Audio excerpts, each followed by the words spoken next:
ঢাকা থেকে ইউএস বাংলার একটি ফ্লাইটে সৈয়দপুর বিমানবন্দরে যান ঠাকুরগাঁও জেলা জামায়াতের আমির বেলাল উদ্দিন। সন্দেহ হওয়ায় তার লাগেজ তল্লাশি করে বিমানবন্দরে নিয়োজিত আইনশৃঙ্খলা বাহিনী। বিপুল পরিমাণ টাকা থাকায় তাৎক্ষণিকভাবে তাকে আটক করে পুলিশ এবং ম্যাজিস্ট্রেট। জিজ্ঞাসাবাদের এক পর্যায়ে অসুস্থ হয়ে পড়েন ঠাকুরগাঁও জেলা জামায়াতের আমির বেলাল উদ্দিন। প্রথমে তাকে সৈয়দপুরে হাসপাতালে ভর্তি করা হয়। প্রাথমিক চিকিৎসা শেষে উন্নত চিকিৎসার জন্য তাকে রংপুর মেডিকেল কলেজ হাসপাতালে নেওয়া হয়।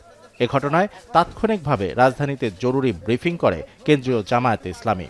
ব্রিফিংয়ে জামায়াতের সহকারী সেক্রেটারি জেনারেল এহসানুল মাহবুব জুবায়ের অভিযোগ করেন, আইনশৃঙ্খলা বাহিনীর সহায়তায় মিডিয়া ট্রায়ালের মাধ্যমে জামায়াতের সুনাম ক্ষুণ্ণ করা হচ্ছে। জানান, ঘোষণা দিয়ে বিমানবন্দর কর্তৃপক্ষের অনুমতি নিয়েই ব্যবসার কাজে টাকা নেওয়া হচ্ছিল।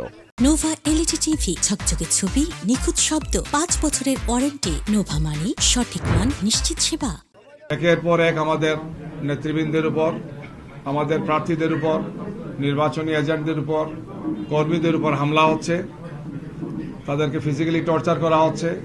আমাদের অফিসগুলোতে হামলা করা হচ্ছে।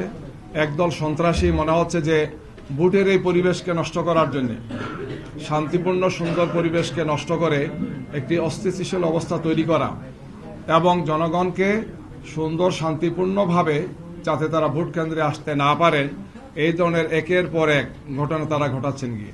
শাহজালাল বিমানবন্দর কর্তৃপক্ষ জানিয়েছে, কাস্টমসের অনাপত্তিপত্র নিয়ে টাকা বহন করছিলেন আটক বেলাল উদ্দিন। অভ্যন্তরীণ রুটে মানে টাকা ক্যারি করার ব্যাপারে কোনো সীমাবদ্ধ নাই, সিলিং নাই যে আমার কত টাকা নিতে পারবে। ঠিক আছে, তো যেহেতু একটা বড় অ্যামাউন্ট ছিল, তো আমরা কাস্টমসে যোগাযোগ করলে বলে যে কাস্টমস এটা যেহেতু দেশের বাইরে যাচ্ছে না, তো এটা কাস্টমসের এখতিয়ার না, তাদের এখানে মানে অনাপত্তি জানাইছে আর কি, যে তাদের কোনো সমস্যা নেই। তো আমরা যেহেতু প্যাসেঞ্জার ট্রাভেল করছি, অনেকে ব্যবসায়িক প্রয়োজন, বিভিন্ন প্রয়োজনে তো নেয়। আমাদের তো এখান থেকে যেহেতু কোনো ডিরেক্টিভ নাই যে এর বেশি অর্থ নেওয়া যাবে না, তো আমরা কারণে ফেলে দিয়েছি। এ ঘটনাকে জামায়াতের বিরুদ্ধে চক্রান্ত বলছেন ঠাকুরগাঁও 1 আসনের প্রার্থী দেলোয়ার হোসেন। ঢাকা এয়ারপোর্ট, ওখানকার দায়িত্বরত যারা আইনশৃঙ্খলা বাহিনী লিগ্যালিটি দিয়ে ওনাকে ওখান থেকে মানে ছেড়ে দিয়েছেন। ওখান থেকে উনি ঠিকই যথারীতি সৈয়দপুরে আসছেন। সৈয়দপুরে এসে তাকে হয়রানি করাটা একেবারেই দুরভিসন্ধিমূলক এবং এটা আমি মনে করি এটার মধ্যে কোনো ষড়যন্ত্রের গন্ধ আছে। এটা আমার ভোটারদের উপরে কোনো ধরনের প্রভাব তৈরি করবে না।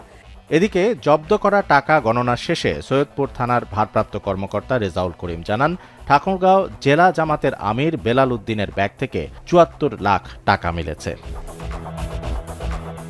এখন সৈয়দপুর।